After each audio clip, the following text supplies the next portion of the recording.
Hello, the topic today is getting a tire quote from PartsTech and Autodeals. So we're looking at this service order with Fred Flintstone. There's been no jobs assigned, but we want to use a keyword for new quote and look up the tire taxonomy.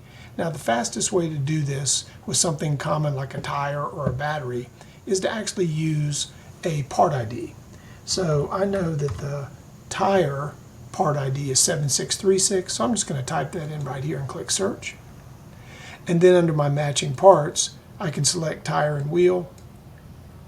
And now I can select new quote, and it's going to go out and pull up the tire options in PartsTech.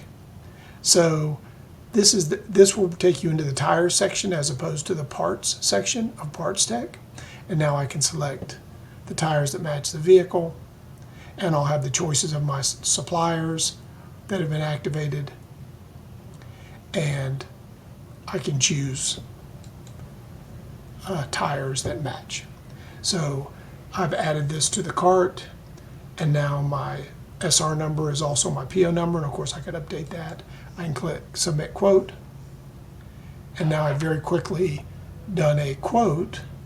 Now it's returned me to my new quote view, and I can just click on jobs, and you can see that this job has been added for these tires, and my automatic markup and all those things are in place.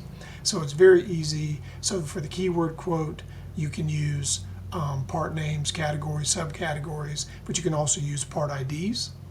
And also keep in mind that you have a quote here, so you could send the customer an estimate, get their approval, and then you could use the order jobs to order that.